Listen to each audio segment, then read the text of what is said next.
afternoon, and maybe good morning for some of the participants. I'm very happy to see that the audience is really diverse, as Philip said before. I think that we have more than 10 different breeding companies represented, and it was one of the things we wanted to achieve with this second event, to dig or not to dig, or discussing about the options available or options to take while considering the place or the improvement of root rates in agriculture.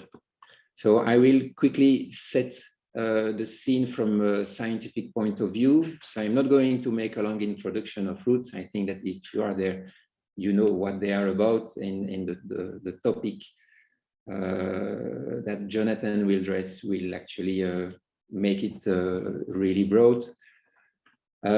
So when we started and we designed the SolACE project, we had a very big ambition in terms of phenotyping strategy. That was in 2015, so time is going on.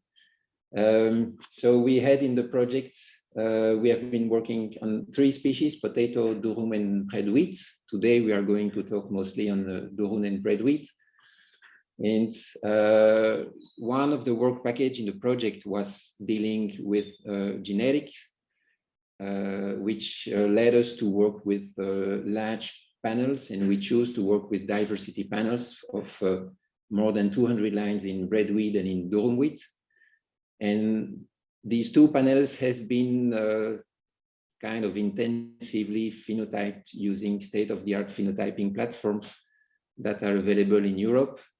And they are also they were also ground in field in a small field network. We had 4 to 6 trials depending on the species. This was generating a lot of data, and we knew it. We actually wanted this data to be and we knew we would face some challenge in connecting information coming from platforms in controlled conditions on very detailed traits and younger plants with response of these the same genotypes in field conditions. And because of that, we were all convinced that one way to go and connect these different variables was to use model and to develop a new kind of models. So the root platforms that have been mobilized in the project that I mentioned one is 4PMI in Dijon. It's a high throughput root phenotyping platform based on rhizotubes, and you will hear a bit more about later. Another high throughput root phenotyping platform was the Root Fair aeroponics platform in Louvain-la-Neuve. And this was complemented with lower throughput experiments in PVC tubes, where roots could be measured in real-like substrates, plus the Radimax setup that was one of the main points in the field and discussed in a previous event. So we are unfortunately not going to talk about Radimax today, except in the discussion. So what we expected when we collect all those data and try to assemble them, so we had again 250 genotypes. That was reasonably large to estimate genetic correlation, for example. Well, we tried the crude and simple thing of correlation matrix between all these variables. And so here we have this large correlation matrix with a first block here corresponding to the variables. We had 12 different variables estimated in aeroponics. We had the 2 sets of nearly 20 variables estimated on pouches. We had at that time 6 variables estimated in the tubes in Dijon. We had another set of highly specific variables on root diameters in PVC tubes, and there was one critical summary from the field network that was an index of sensitivity to water deficit and nitrogen deficit.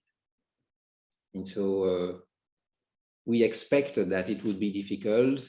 I must say we hoped there would be something very easy to take out of this analysis. And well, what we see here is that when you go in area of the correlation matrix that is between variables of different experiments, we have virtually no correlation that pop up, and especially when it goes to linking platform data with field sensitivity, yeah, it was a bit depressing. So, but these are the data, and we have all worked with state-of-the-art installation and field experiments, following all the recommendations from consortiums in phenotyping. So we believe we did a good job.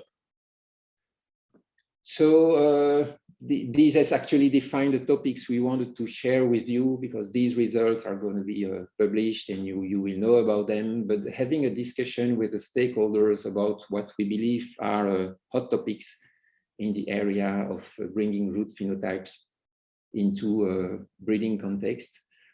One is, what about this difficulty to handle root genotypes that have tend to have a low reproducibility? Is it a matter of noise? Is it a matter of plasticity?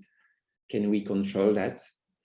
And another question that came out to be really crucial is root traits are not all equal. And every of those platforms, every of the experiment that we can see in the literature use a set of root traits that come from, well, various motivations. And this brings me to the introducing the different speakers. So Jonathan Lynch from Penn State University is going to spend half an hour on making a wrap-up, I would say, of his entire career, with two underlying messages: that it is possible to, there are different ways to dissect phenotypes, but it's possible to identify right traits that he is naming phens that are components of a phenotype and that can have the right properties to be amenable to breeding. And also Jonathan will make an update on root traits phenotyping options. Well, that will go through his presentation. And after that, we will have 4 flash talks from SolACE participants. One by Christophe Salon and Renaud Rinson about their approach to try to link field and platform using QTLs and QTL colocalization. That was an example in breadwheat with the 4PMI platform. Another one by myself, Gabriela Dono and Nicolas Peccioni on durum wheat, using root QTLs as ingredients for genomic selection.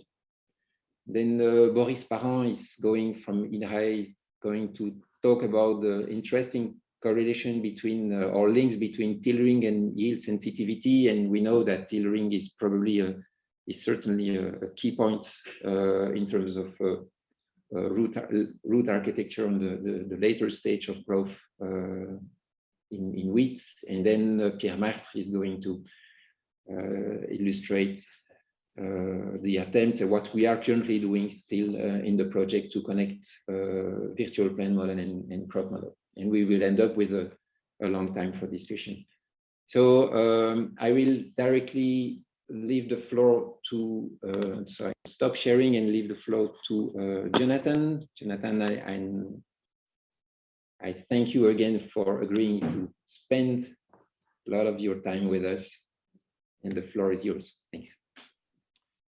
Thank you very much, Xavier. Can everyone hear me okay? Yes. Yes, Xavier? Okay. Thank you very much for those comments, Philippe and Xavier.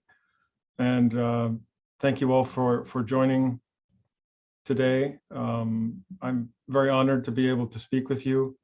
Let me begin by saying that I believe you young people are facing tremendous civilizational challenges, obviously, supporting 10 billion people in a degraded environment. And I believe understanding root phenotypes is an important technology to address those challenges. So I respect the task you have undertaken, and I'm very honored to be able to speak with you. So as Xavier mentioned, this is a very brief overview of some of the themes of your meeting today. Xavier told me to address these points, these 5 points. Now, each of these points is important and complicated and worthy of much discussion. I will just give some brief examples from our own work, hoping to use that as a starting point for some discussions, perhaps. I will be here with you for the next 2 hours to join in discussions. But if any of you, especially young scientists, have any interest in further discussions or clarifications, please reach out to me, and I'd be very honored to talk with you further about these issues. So the first topic I was assigned, root phenotypes are keys to crop function and response to low nitrogen and water. Now, again, I will not attempt to summarize a rather large literature on this topic. I will just give you an example of our own work with one of the species we have worked with, maize. So here we see some phenes. Phene is an element of a phenotype that we have worked with in terms of yield of maize. Now, this is yield in the field, mainly in North America and Eastern and Southern Africa. And you can see yield under drought, yield under nitrogen stress, yield under phosphorus stress. And we have 7 different phenes, anatomical and architectural phenes in the left column. And this is all published, so I'm not going to dwell on this, but I just want to point out that we have seen some very promising results. So I highlight in yellow here, these are yield increases. So we've seen up to 8-fold increase in yield under drought due to a root phenotype, root cortical-parenchyma. But these numbers that are highlighted in yellow, each of them is over a double increase in yield under stress. So I think these are very promising avenues to breed more stress-resilient crops. This is a different species. This is common bean, the most important food legume on Earth.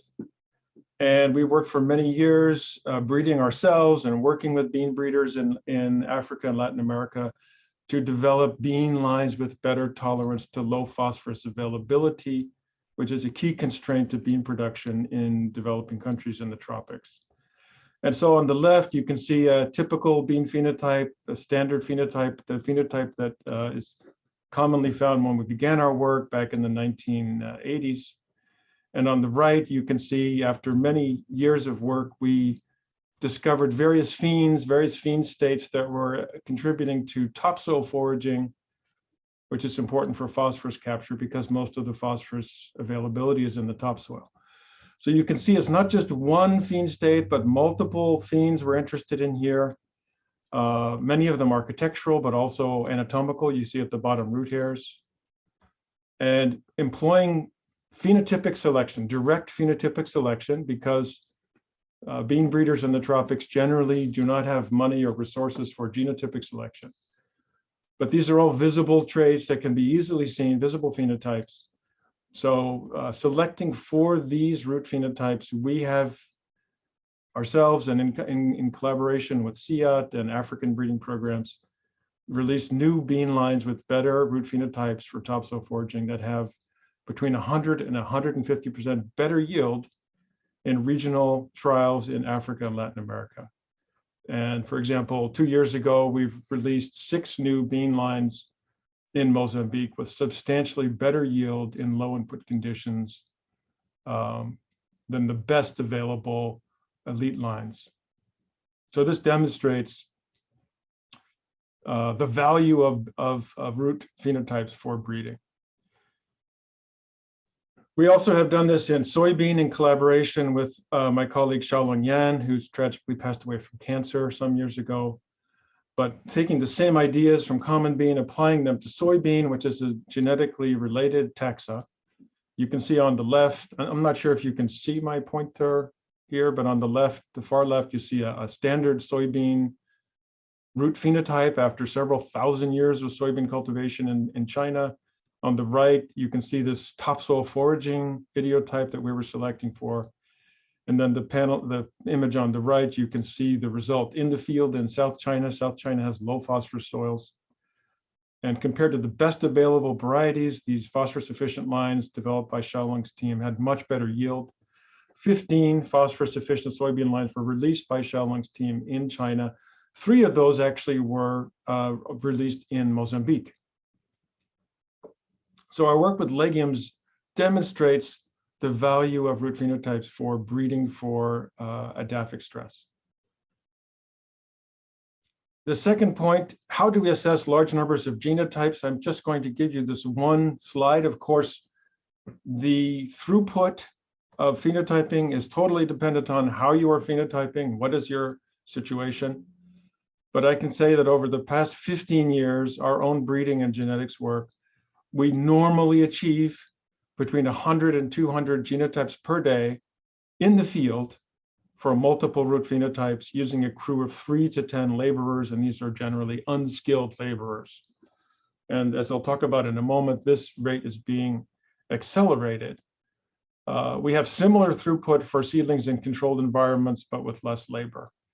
And in our hands, this throughput is sufficient for breeding and for genetic analysis. The third point, root phenotyping in controlled environments, and I believe this project has considerable expertise in this, and you'll be hearing some other presentations today about sophisticated controlled environments.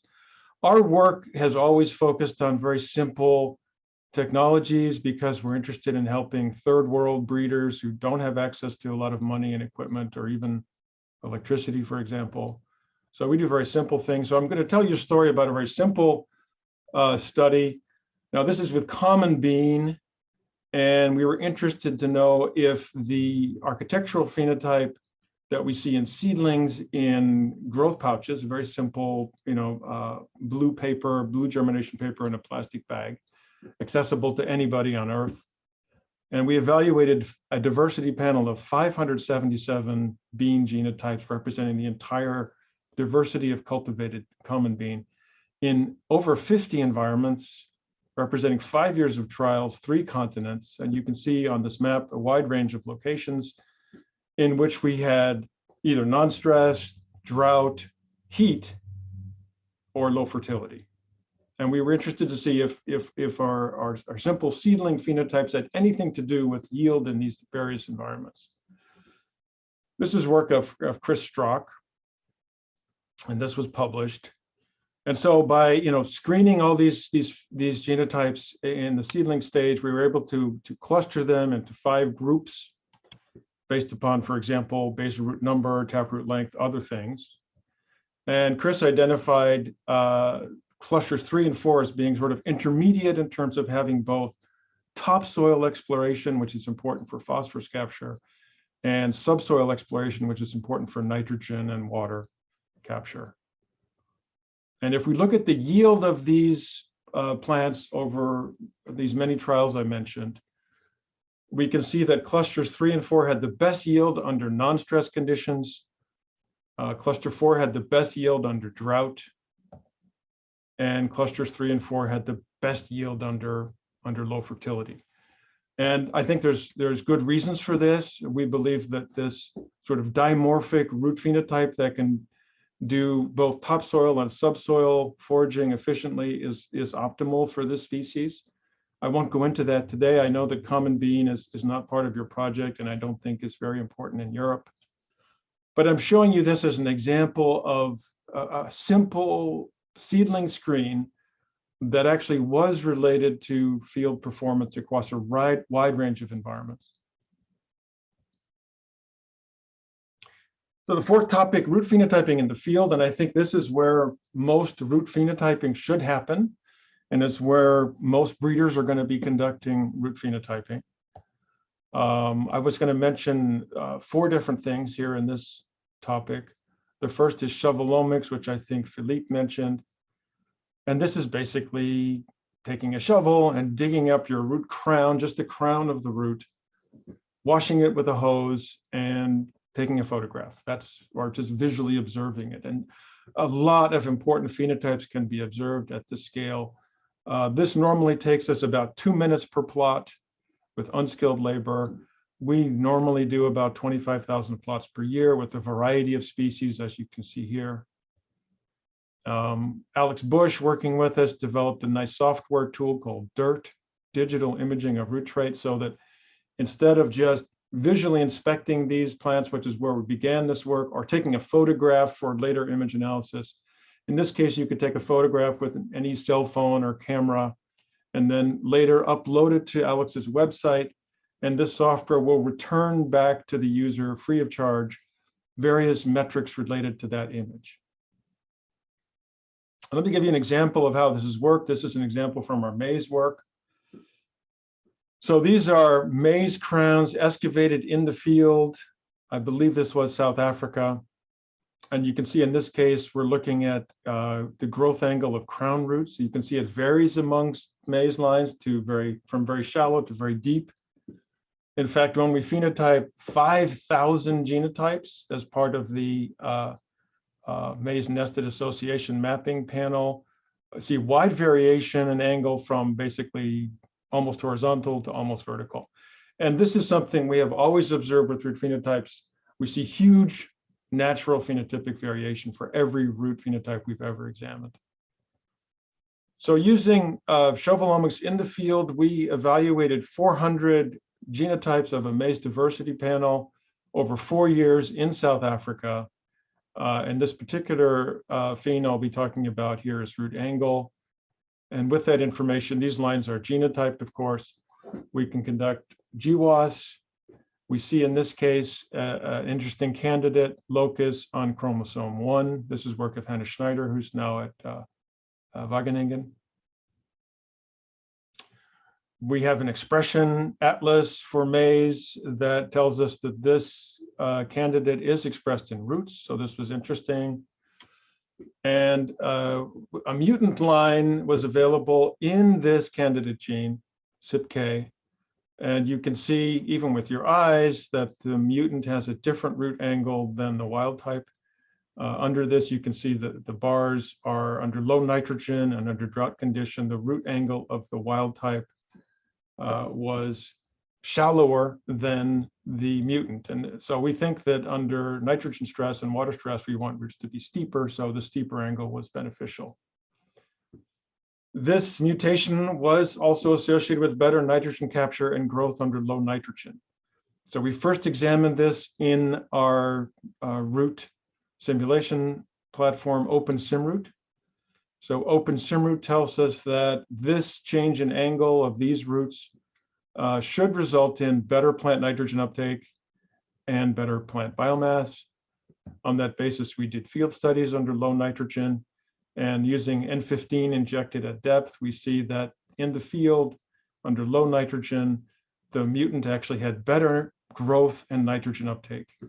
So this is confirming the utility of this gene or phenotype for breeding. Now we're trying to accelerate this process. I think for developing countries, Shovelomics works fine.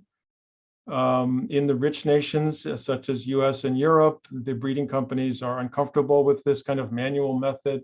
They'd like to see something that was more automated and objective. And so we've been developing a robot platform that is drawn by a tractor. And this is the work of Xiaomeng Shi here at Penn State. So the idea is a tractor-drawn implement would automatically lift, clean, slice, and image root crowns, so that no human intervention is needed. We've had 1 year of evaluation of our prototype. Here it is being drawn behind a tractor at our field site in Pennsylvania. Here it is in the field processing maize root crowns in the field. Once these crowns are processed, they're dropped into a cassette that you can see on the right here. That cassette is then brought into an imaging chamber that has a series of cameras and has illumination. The root crown is rotated, and basically a 3-dimensional image. And this is once again work of Alex Bush at University of Georgia. This is DIRT 3D.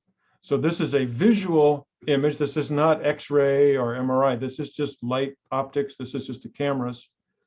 that reconstructs the three-dimensional configuration of the crown, from which a number of root phenotypes are accessible, of interest to us, based on our research in terms of what's important for nitrogen, phosphorus, and water capture.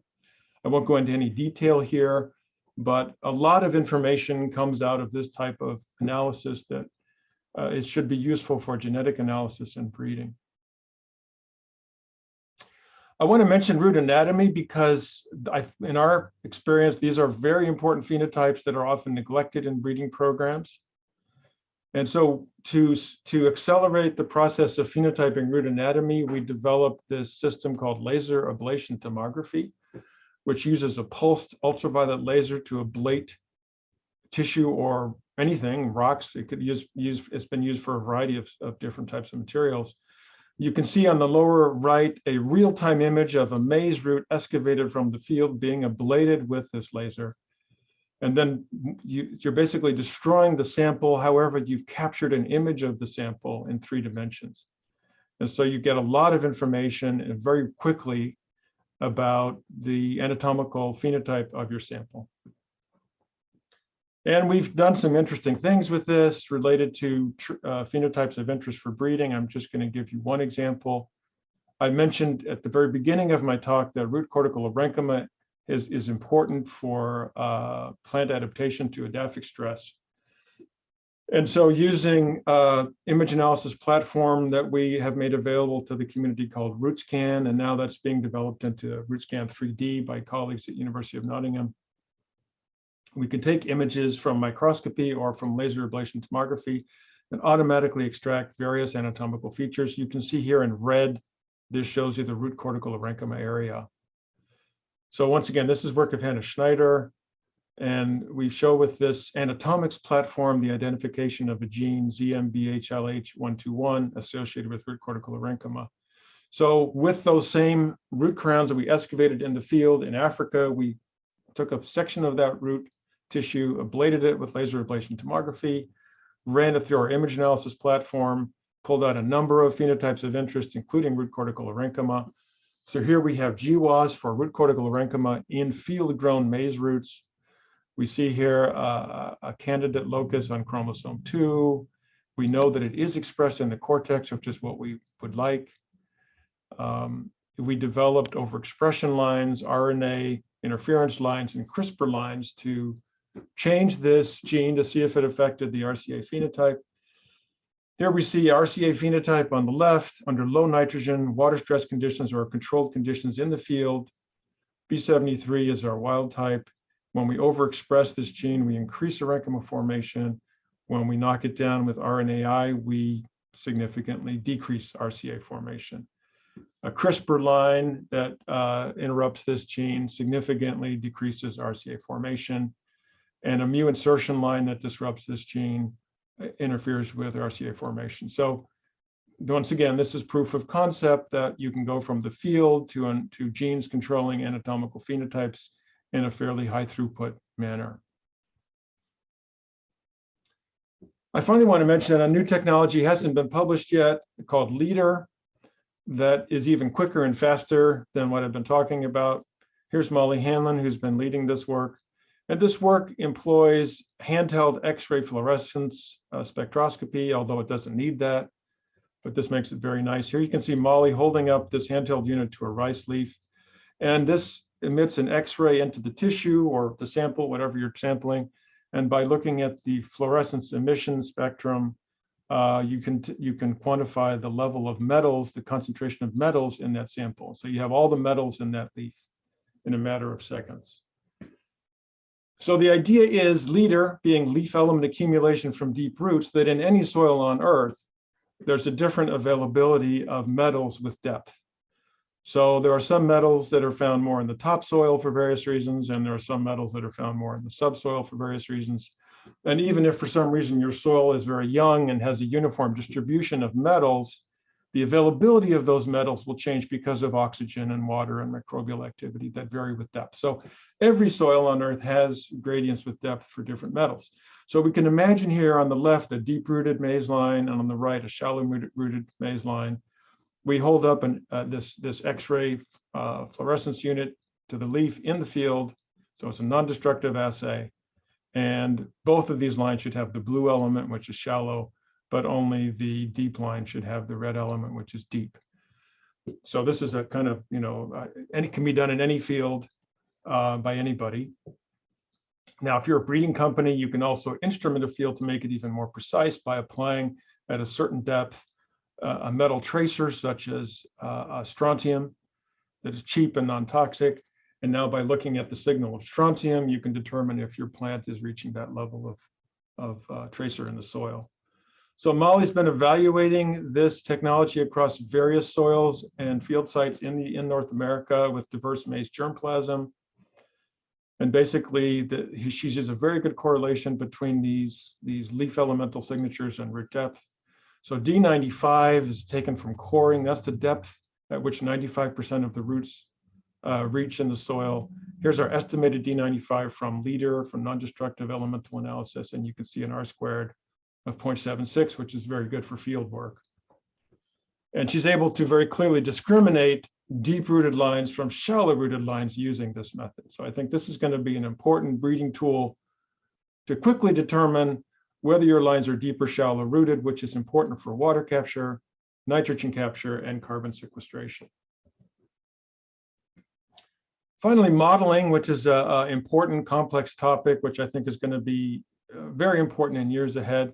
I want to tell you the recent story as an example of what we've been doing. This is work of Ishan Ajmera with rice. So here we see on this image a version of OpenSim root parameterized for rice. And this is parameterized from actual field work, so it takes some time to do. This is a paper that's just been put online in Plant Cell and Environment. So we couple OpenSim root rice to a crop model for rice called ORISA that's able to simulate yields across various environments and various climates, including future climates. And here we see, compared to our reference phenotype here in the corner, IR64, Ishan has identified several root phenotypes which are able to significantly improve rice yield under low nitrogen supply. Here's the yield estimates. So IR64, which is one of the green revolution lines developed by INRAE back in the 1970s, is here under low nitrogen supply. And here are the projected yields of these new phenotypes over some past years of climate, including 80 years of future climate. So you can see at some point up to 80% improvement in yield under low nitrogen supply from some of these phenotypes. So this is obviously very useful for breeding and for prioritization of your research, to be able to quickly evaluate multiple phenotypes in multiple environments on the computer, rather than doing very slow and expensive field work. And I want to point out that some of these phenotypes do not exist or may not exist in nature. So we can create phenotypes in silico that we don't know if they exist yet, but they could become breeding targets. We can also create climates that don't exist yet, such as a future climate with high CO2 and warmer temperatures and so on. Now, an interesting feature of this study, which gets to the point that Xavier mentioned about dissecting a phenotype into phenes, is that using the simulation tool, using OpenSim root, we can determine which particular component or phene of the phenotype is driving our yield gain. And what we can see here is what happens to biomass for these different phenotypes compared to IR64. Here we see the greater biomass of these new phenotypes compared to IR64. Now, if we add up the individual contributions of each phene state, in other words, shallower roots or more lateral roots or whatever it is, we see that actually none of these are better than IR64. Most of them are worse than IR64. So if we just assume sort of additive contribution of different phene states, we will not be able to find a good phenotype.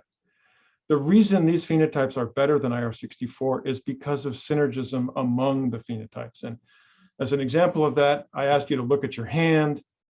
You know, fingers are wonderful, thumbs are wonderful, but having thumbs and fingers together is really wonderful. And that's an example of phene synergism that we see throughout biology. So by looking at these integrated phenotypes, how these individual phene states work together, we can find better phenotypes than if we just consider one phenotype in isolation. So in summary, and this is a very brief summary, and once again, I'm in the interest of time, I'm just giving some examples from our own work. Other people have done nice work that we don't have time to discuss here. Root phenotypes are keys to crop function in response to low nitrogen and water. Yes. How do we assess large numbers of genotypes? Methods exist. Root phenotyping in controlled environments. I gave you the example of seedling phenotypes versus yield on 3 continents in bean that showed what I consider to be very good correlation. Root phenotyping in the field. I gave you the example of shovelomics, of root robot, anatomics, and leader. These are all deployed in the field and they're being used now to discover genes. And modeling, I gave you the example of phen synergism for nitrogen efficient rice, and models will become more available and more powerful in the future, and I believe will be very important tools for root biology going forward.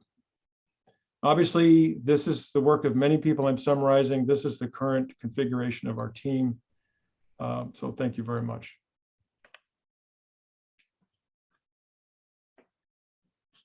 Thank you very much, Jonathan. I think from I knew it would be extremely informative, and I know it must be frustrating to summarize in 30 minutes all you wanted to say.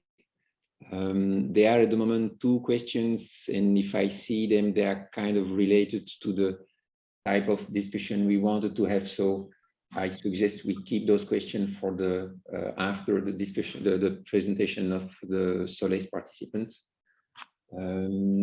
which then suggests that we move to the presentation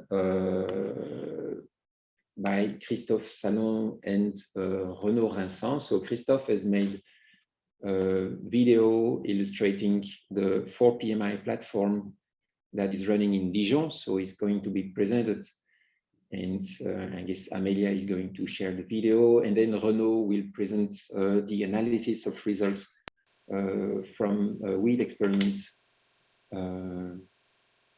in terms of QTL analysis and relation with the yield sensitivity to water and nitrogen.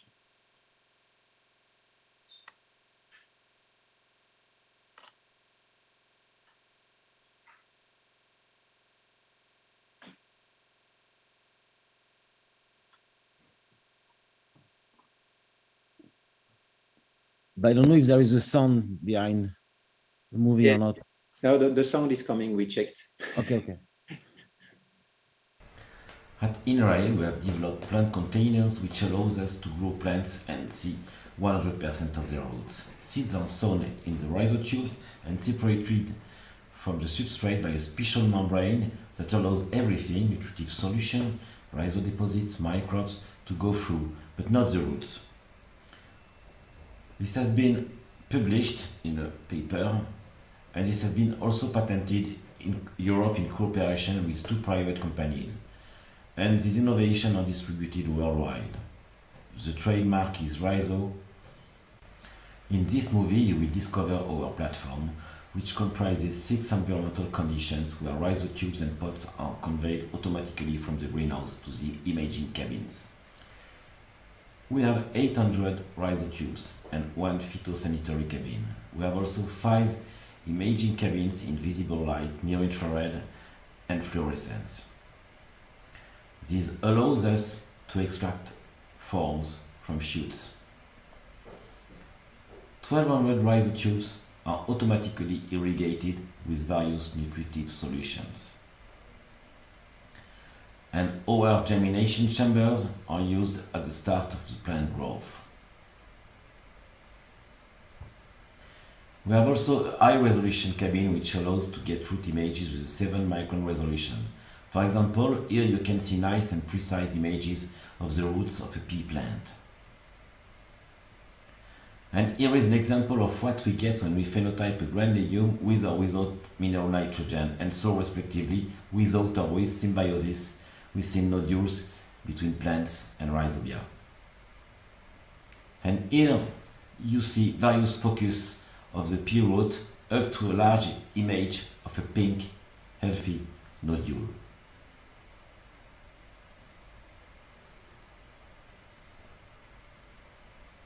The second imaging cabin devoted to roots is a high throughput medium resolution rhizocab. It generates images with 42 micron resolution, and its speed allows taking images of 1200 rhizotubes per day in roughly 5 seconds per wavelength.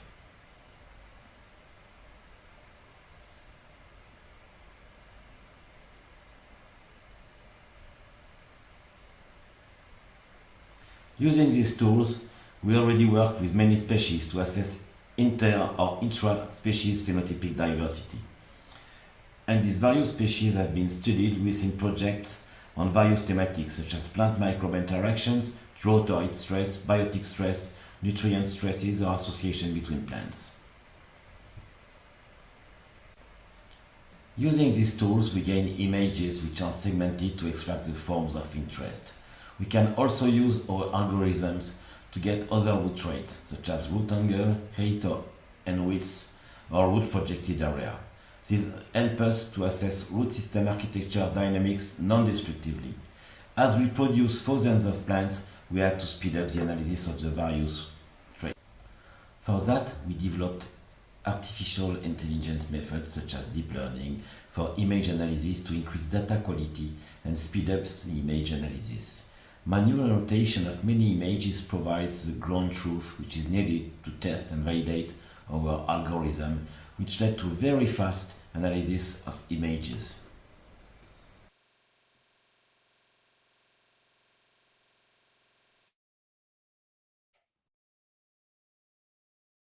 That's all, folks. Okay, so that was the presentation by Christophe. And now Renaud will present results. So in this platform, the red and the room width panel of 250 lines have been analyzed several times. Yeah. Renaud, the floor is yours. Okay, thank you. Thank you, Christophe. Can you see my screen? Yes. Okay, so hello everybody, I'm Renaud Rinçant and I will present you some results that we obtained by analyzing some 4PMI experiments. And this data come from different projects, French projects, Archirac and breed-wheat. So we worked on more than 700 breed-wheat varieties, representing French elites, registered varieties, and worldwide diversity. All these lines were phenotyped in multi-environment trials in France, and each environment has been densely characterized, and in particular with some environmental descriptors. Each variety was phenotyped on the 4PMI platform for roots and aerial traits in optimal conditions, and each line was genotyped with a dense SNP array from the breed-wheat projects. First, looking at the registration dates of the lines, we could see that there was some historical trends for some traits. For instance, a decrease in the number of seminal root numbers between 1940s and today, together with an increase in the number of tillers, a decrease of above and below ground biomass, and an increase of rooting depths. So these are slight tendencies, but they are significant, and they are probably due to breeding. So when looking at correlation between platform traits and agronomic traits measured in the fields, we observed a small correlation, most of the time not significant, and highly variable from one environment to another. When we combine all root traits together, we could explain around 10% of the variability for grain yield after correction for flowering time. We use the platform trait to cluster the genotypes into 4 clusters, and we could see that this clustering could explain parts of the genetic variability for grain yield, even after correcting for flowering time. Then we made some association mapping on the platform traits and also on the agronomic traits in the fields. And we identified some colocalizations, and the root traits, which had an effect on agronomic traits, had a specific effect depending on the environmental conditions. For some of these QTLs, we could explain, or we could find some hypotheses using environmental covariates. You have here two examples. One QTL of rooting depths from the trait measured on the platform, which affected grain yield, and this effect depending on the level of hydric stress. The higher the depths, the higher the grain yield in hydric stress conditions. And so the effect was positive in some environment, in hydric stress environment, and negative in optimal environments. You have also an example of QTL affecting root biomass, which had an effect on grain yield, and this effect was dependent on the level of radiation of the environment. So to conclude, we could show that the recent breeding has indirectly slightly influenced root traits. We could find relationships between platform and field at the trait and at the QTL level. The effect of the platform QTL on agronomic traits were environment specific, and we could explain in some cases, or we could find some relationships with environmental covariates. This result will be hopefully soon published in Frontiers. Our perspectives are to work with more sophisticated traits that we could obtain using some image analyzing software or deep learning. Of course, using modeling to better model and understand the relationship between platform and fields, and considering the polygenicity of the platform traits to use some genomic selection.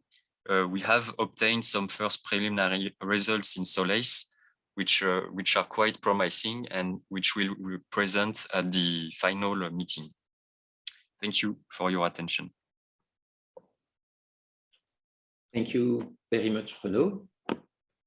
So you start to see one of the messages we're probably going to bring from this project is the environmental specificity of QTL effect. So dissecting phenotype and the genotype is required, but also needs to take into account this.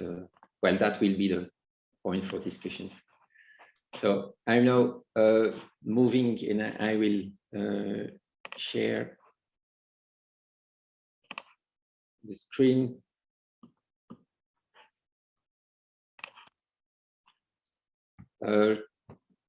So now coming to the second example of what was done in SolACE with durum wheat in this case, with dissection of root phenotype into phenes that are closer to root model parameters, as will be shown, and that can be used as it has been used as ingredient for genomic selection.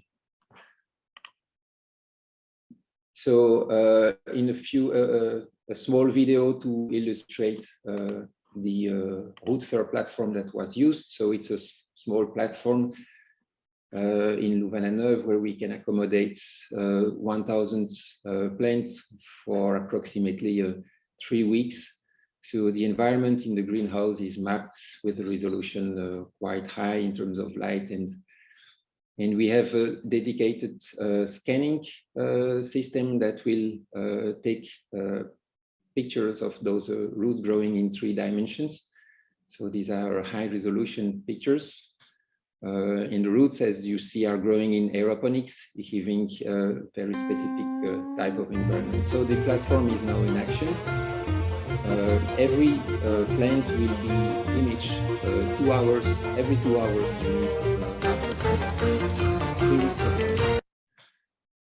This will lead to a large number of images that has to be analyzed, and we designed a strategy based on tip detection. And you see each color point here is a tip that was detected, and they are overlaid on the final image.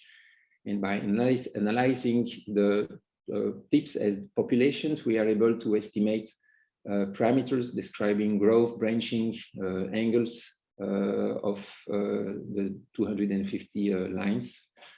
The point is that once we have those traits and those simulation, then we feed into the modeling part of the program, where we are able to simulate water uptake as a function of depth and type of soil, for example. So that was the short presentation of route fair, and I will now pass leave the hands to Gabriela. And Gabriela first and Nicolas just after, to present analysis of data coming from this platform. Yes, good morning to everyone. Let me share my screen. Can you see it? Yep. Okay. So good morning to everybody. Today I'm going to show you our results obtained from the genomic and association analysis done on the durum wheat collection that was phenotyped in the root PhenoAir platform.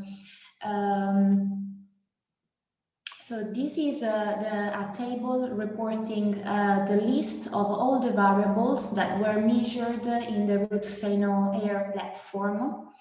As you can see, I underlined 6 of them, which are root dry weight, shoot dry weight, emergence of the primary root, median diameter for embryonic root per plant, primary elongation rate, and seminal root angle, because these 6 variables gave us good results in the GWAS analysis. Indeed, we were able to identify the chromosome QTL regions, and also to identify the percentage of phenotyping variability, which is explained by the R-square parameter. In the next slide, I reported the Manhattan plots I've obtained from these 6 variables, in which we tried to make some QTL colocalization between the 6 variables that gave us good results. In particular, this was possible for root dry weight, which seems to colocalize with the shoot dry weight on the 6 and 3b chromosomes. The same was able for emergence of the primary root with the primary elongation rate. Both these variables seems to have some SNPs in the 3b chromosome region. Then we tried to make some comparisons between different platforms. Indeed, the durum wheat collection was phenotyped in 3 high throughput root platforms: root PhenoAir, the 4PMI, and the pouches experiment. So for us, it was interesting to see if there were some QTL colocalization between same variables measured with different platforms. We were not so lucky with this because we didn't get any exciting results except for the root dry weight that was measured with both the root PhenoAir platform and the 4PMI platform, and it gave us the result of a colocalization on the 3b chromosome. But the same was not possible for similar variables measured with different platforms, like, for example, seminal root angle and primary root angle. And an explanation of this could be the fact that these variables were performed and measured with different protocols and methods. But we still need to go into more details with this. And so for now, we will go on with the results, the analysis of the results we've obtained with the root PhenoAir analysis in the GWAS Analysis Association. So thank you for your attention, and that's all from me.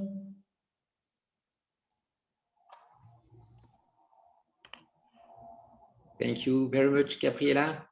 So we leave now the hand to the next step of this analysis on durum width by Nicola Piccioni. So Gabriela, you probably need to. Yes, you need to stop this. Okay. Great, thanks.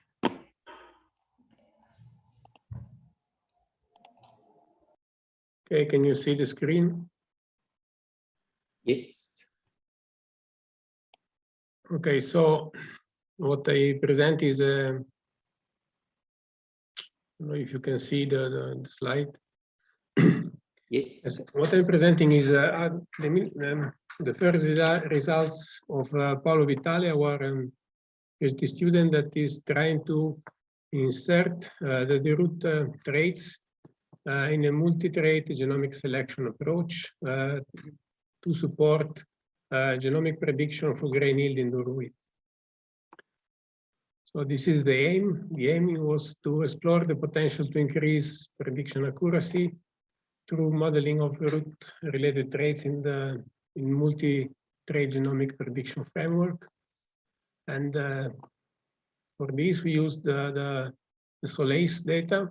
The SolACE data from the two field experiments that were done in Italy at CREA of Foggia in 2017 and 2018 in this season, which we had no stressed condition, well watered and nitrogen, and the stressed condition in southern Italy in rain-fed and minus nitrogen. So in this with these data sets, and also we used trace from 4PMI and from pouches to evaluate possible insertion in the models of genomic selection. So when Paolo went to assess the accuracy of genomic selection for grain yield in stress condition, he found an accuracy of a little bit higher than 0.55 about, and using different models of applying different models of genomic selection. And but when we try to use as covariate 5 different best root-related traits, and in the multi-trait genomic selection using different models, we had not at the moment not an increase in not a significant increase in the accuracy of prediction for grain yield in the stress conditions. These are the best correlated root traits correlated with the grain yield in the stress condition. The accuracy just improves if you use as a covariate the grain yield in non-stress conditions with all the models that we have used, and with a slight difference while using in the model with respect to the other 3. So as a conclusion of this experiment that we are running, so this was the way to improve the accuracy for grain yield in stress conditions, more than with the root trace used in the phenotype in the platform, in the controlled environment platforms.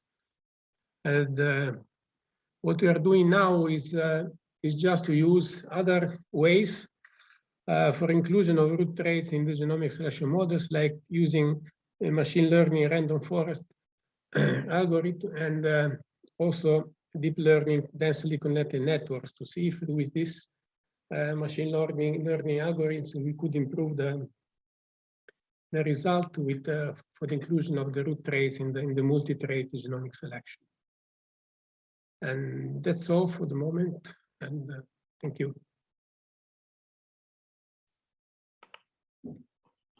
Thank you very much, Nicola.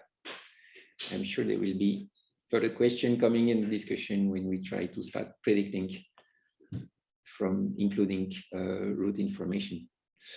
So we will now move to more whole plant story with a presentation by Boris Parent of an experiment that was carried out in the PhenoArch with, in this case, a subset of this 200 panel.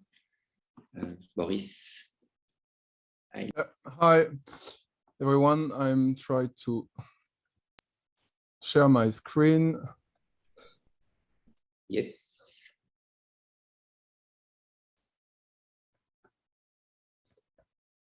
Is it okay from your side? We are in presenter mode. Okay, it's because. So probably if you switch the screens. Yeah.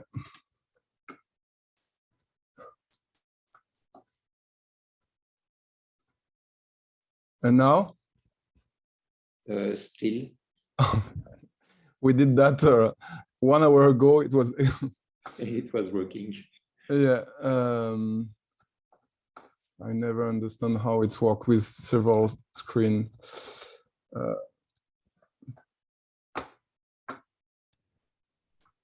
So maybe if you first, so if you unshare, then start launch the presentation. Yeah, it's what I will do. Then share again. Then you can select. Maybe you can go dans paramètres d'affichage et aller dupliquer l'écran.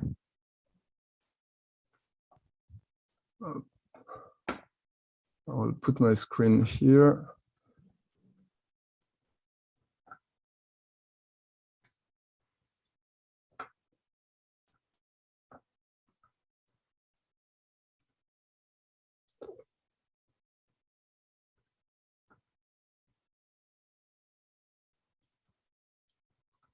And this one is a good one. This one is a good one. Okay. So yeah, I hope I will not be too much out from the field, because I will talk mostly on above ground traits. And so the main question was which genetic trait we measure in the platform and how it is linked with what is observed in the field. Because in the field, what we have for measuring or for analyzing the response to drought is yield as a routine. So the response of yield to any constraints in the field.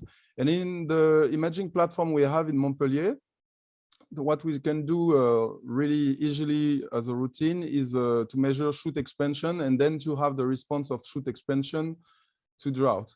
So we wanted to link the traits, and to answer the first question is if there is at least an interest of linking them, which information the platform can give, and to have linked with the genetics, and can we use the trait we observe in platform to predict or to infer the effects in the field with crop modeling, for example.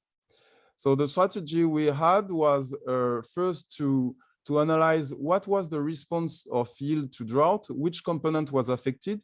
So yield, the yield component, grain size and grain number, and for grain number, the ear number and the grain per ear. This, and to link that with what we observe in platform. And shoot expansion is the result of three underlying components, which are the leaf development, individual leaf development, individual leaf expansion, and number of tiller. So it's what we try to answer. So the first question, the link between the response of the yield component and that of yield. So that's the result of the SolACE in the field. I just want to show you one row. Each row it's one site with for each component the value in the high inputs in the x-axis, and the y-axis is low inputs. So for example here we have a strong effect of the low input treatment. We are far from the first bisextress. So there's a big effect of the low input treatment. And this effect is due to the number of grain and the weight of one grain. And so here you can see that it's mostly due to the grain number. And this grain number is mostly linked to the ear number and a bit less to the grain number per spike. So that was the first answer. The sensitivity that of ear number in the field explains most of the variability that we can observe for yield. The second thing that we observed was, so in the platform, the link between the response of shoot expansion, the whole plant shoot expansion, and its component. So in the platform experiment, we had 90 genotype, the half of durum and the half of bread wheat. And because of the result of the field, we selected genotype which had contrasted sensitivity for yield. So with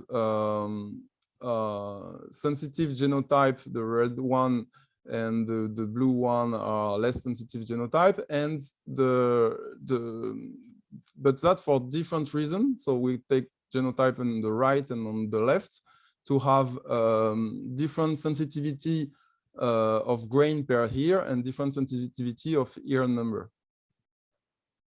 And so what we compare is for shoot expansion and its three related components, so leaf development, individual leaf elongation, and tethering. And for each of this process, we compared integrated value, a matrix, which has in general the maximum value, the rate, so the progression over time, the rate and the sensitivity of this rate to drought. So I go rapidly for that, but it's what we've done for each trait. So that's for one genotype, you have each process and the value, the absolute value, and then the calculated rate, and then the calculated sensitivity to soil water potential. And it's what we've done for the 90 genotype. And what we observe is first, when we speak about absolute values, and under well-watered conditions, for example, you can see that the diversity that we observed for shoot expansion rate here is really higher than that of leaf development rate and leaf expansion rate. And the higher variability, the diversity, was for tethering. So the diversity that we observed for shoot expansion rate was mostly explained by that of tethering. And we try also to understand which component could explain the sensitivity of shoot expansion to soil water potential. So we linked this shoot expansion to the sensitivity of the three components here. And if we look at what we observe for, so that's for bread wheat, the blue bars are the sensitivity of tethering, the red, the sensitivity of leaf appearance rate, and the green, the sensitivity of leaf expansion rate. We can see that the sensitivity of the whole plant shoot expansion is mostly explained by that of tethering, and it's in probably all genotypes, and it was also observed in durum. So of course we can observe relationships, correlation between the sensitivity of shoot expansion rate here with that of tethering, with the best correlation was between tethering, the sensitivity of tethering and the sensitivity of the whole plant shoot expansion. And then we try to link this result in platform and in the field. So the first comparison was between shoot expansion measured in the platform and in the field with drone or with Phenomobile, and also with the yield component in the field. So that's the preliminary result. So this is a PCA with data variable observed in the platform, the blue one, and in the field, the red one. First, what we can say is that, yeah, the platform is different from a field, and traits are different. But if we look into details, there's one correlation which appears quite clearly, is the correlation between everything related to growth in the platform. So shoot area, shoot expansion rate, maximum number of tiller, etc., and GAI, green area index in the field, and the rate, the progression of green area index in the field here, and its maximum value, etc. And it appeared also when we did a clustering of variable, of all these variable, and what appears is that we have the rate, the progression of green area index in the fields is in the same cluster as shoot expansion rate and maximum shoot area in the platform here. So there are really preliminary results. We are currently working on the sensitivities and to integrate also the sensitivities in the field into this analysis. So the conclusion is that the sensitivity of here number was explaining most of the variability of yield in the field. The diversity of shoot expansion rate was mostly explained by that of tillering, and also the diversity of the sensitivity of shoot expansion was driven by that of tillering. There's really a strong link between tillering and shoot expansion. We had a strong link between shoot expansion measured in the platform and green area index in the fields, and poor correlation between this component in the platform and the yield component in the field. So we are still working on that. So thank you. And I just want to give a message. This work has been done mostly by a PhD student, Stéphane Levaux. He is currently finishing. So that's his email address in case you're looking for a new postdoc. Thank you. Thank you very much, Boris. So yeah, it was a presentation about the shoot part, but tillering and number of nodal roots in wheat is certainly not completely independent. So we expect that what Boris has been talking about is probably closely related to underground stories as well. So this being said, I will now leave the floor to Pierre Martre, who is our last speaker, and will present the work that Pierre, are you with us? Pierre was with us. Yes, sorry. Hello. Hello. Hello, Xavier. I was lost with the fighting to find the Zoom thing, the bar. Okay. May I share my screen? Yeah, I'm looking. Yeah.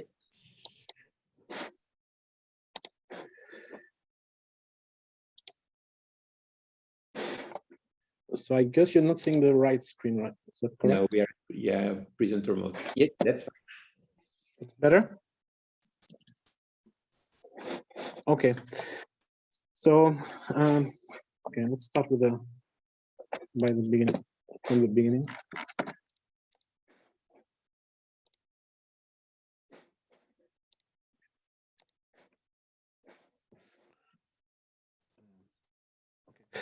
So hello everyone. Yes, so Xavier asked me to present you some of the work we've been doing in SolACE and mainly focusing on modeling strategy. So I'll try to do that in 5-10 minutes. So first thing is something, I mean, everyone working on in the field and measuring traits in the field, or even in control conditions actually, see the difficulties to upscale simple physiological or architectural traits to more canopy level traits, and where that scale usually at which we're really interested in terms of yield, protein content, or nitrogen use efficiency, water use efficiency. So the things that, because of and that's the interactions between the environment and management and the genotype that makes the connections between simple architectural or physical traits and the more complex traits of interest difficult. So how could you try to find our way in this very complicated road between this simple and complex traits? So one option that has been proposed is to use process-based model that decompose how these simple traits that characterize the genotypes will affect these complex traits through a series of feedbacks and processes and regulations. So you have many important feedback that act at different time scale in the plant. I have just summarized a limited number here that are represented in a crop model. For example, of course, you will have a positive effect of the intensity of the solar radiation and photosynthesis in the field, at canopy level at least, and that will tend to increase the carbon reserves and in the short term to increase the growth of the plants. But if you have accumulation of carbon, that will have a negative feedback on the photosynthesis. On the other hand, the carbon reserves will have a positive feedback on the nitrogen assimilation and on the root growth. And the nitrogen is acting the other way around, is that when you have plenty of nitrogen in the soil, you will start, or you have reduced growth, you will start to build up nitrogen reserves, which will have a positive effect on photosynthesis, will stimulate photosynthesis, but then there will be a downregulation by the nitrogen reserve on the assimilation. So the plant is keeping a number of feedbacks like that, try to stay kind of balanced in its different components. And that's what we try to represent in the model, is this type of feedbacks and regulation that explain why. And this explains why it's not easy to go from these simple traits to more integrative traits, because of this cascade of different feedback that may have different time scale and different spatial and temporal scales. So how can we represent the genetic variabilities in a model, in a simulation model? Well, a simulation model, crop model, or architectural model is no more than a series of response curve or transfer law in case of more physical or mechanistic processes that relate one variable with another, and that can be either time or it could be a function of environment. For example, if you have a relationship between photosynthesis and light, we know that it has this type of curve, but it could be also a relation between a variable, let's say photosynthesis here, and another variable or here, or stomatal conductance and ABA, for example. So the way we can put genetic variability in here is through the parameters of this relationship, because different genotype may have different values for some of the parameters that define this this relationship. And what we try to do in the type of model we developed in process-based model is to have parameters that have biological meaning, and as much as possible we try to have parameters that we can measure directly. And so you have a number of so-called genotypic parameters that will be a characteristic, a fingerprint of a genotype.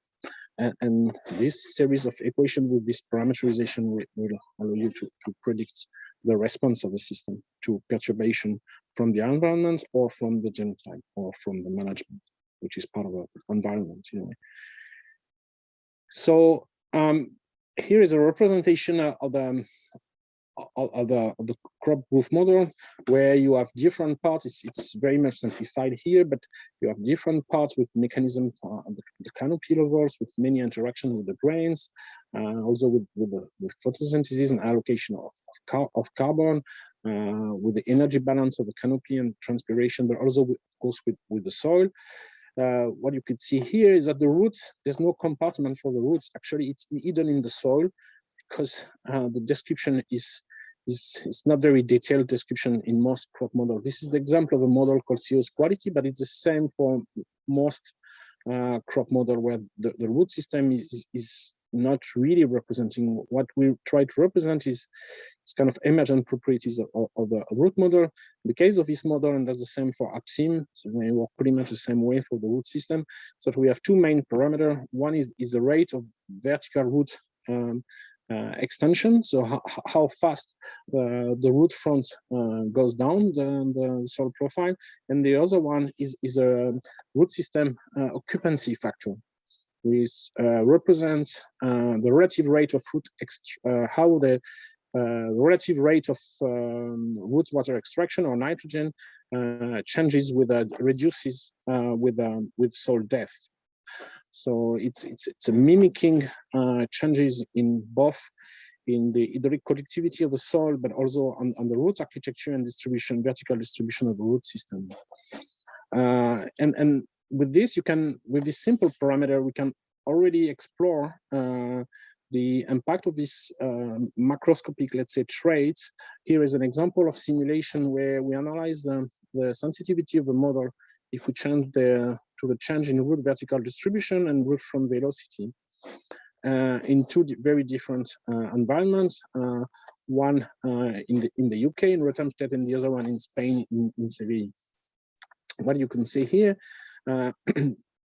is that depending on the level of stress here represented by the drought stress environments, so the level of drought increases when you go from the left to the right, and you see here that in both of these environments, if you have a deeper soil under drought stress, but also under non-drought stress here, you will have a positive impact on the yield. Not so much in the UK, although in more extreme droughts you may have some effect, but it's still very limited. And if you change the root front velocity, so how fast the root will grow downward, you see that for actually in Sevilla, you may have quite substantial increase in yield if you actually reduce the rate of root growth, which is quite counterintuitive, but actually because it's a strategy to store water, to save water for later in the growth season. And when you analyze this simulation, you clearly see that the genotype that will grow too fast in the root system, then they will use the water too fast as well. So I will not go much in detail here, but if you do a detailed analysis, you will see that depending on also on the environment and the years and so on, the effect of this trace may be positive or negative. You see that even under very high drought, severe drought, for some years, this effect of this trace here, if you have a more slow growth, you have a positive impact. So, but the thing is that you have no explicit representation of a root system architecture and responses to local water or nitrogen in this model.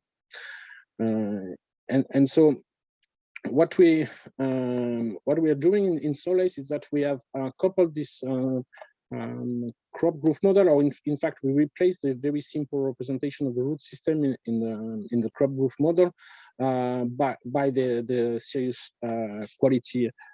In the serious quality by the 3D architectural model called ArchiSimple. And the main properties of this model is that the rooted diameter determines its potential elongation, and the diameter of mother roots determine that of local roots, and the actual root elongation rate is determined by the carbon satisfaction coefficients, and that the root system carbon demand is proportional to its biomass. And so the main processes simulated by ArchiSimple are the rate of root emission, the root elongation, and branching and root decay. And so most of these traits here, all of these traits and other traits here, like the root tip diameter, are parameters that we can actually phenotype in phenotyping platform. Also, we can measure the root elongation rate. So a number of parameters in this model, we can measure them at a relatively high throughput in the platform. So what we did also is that the representation of soil in crop model is rather simple in the way it's usually using a 1D description of the soil, and the physical processes are not directly represented. We rather use a tipping bucket approach to represent the transfer of the water through the soil profile. And so we replace the simple soil model, a tipping bucket model in series quality by a 3D general purpose reactive transport model called the min3p. And so what we're doing here now is that we are using some of the data that have been presented earlier today from the root phenotyping platform to parameterize the Occupancy model. And the idea now is to do the simulation with the different traits in different set of environments. So we can try first to reproduce and to predict difference between genotypes in experiment carried out in SolACE, like in the ReadyMax platform in Copenhagen, but also we can explore the response of different combinations of traits at the European scale or different scales. So that's the ongoing work we're doing at the moment, is to implement the root response plasticity to look on nitrogen and water supplies, and then at the same time I'm trying to parameterize the couple model for the core panel of the breadwheat cultivar phenotyping work package 2, and then to analyze by simulation the value of the above and below ground traits in a wide range of environments, starting with the SolACE experiments. Thank you very much.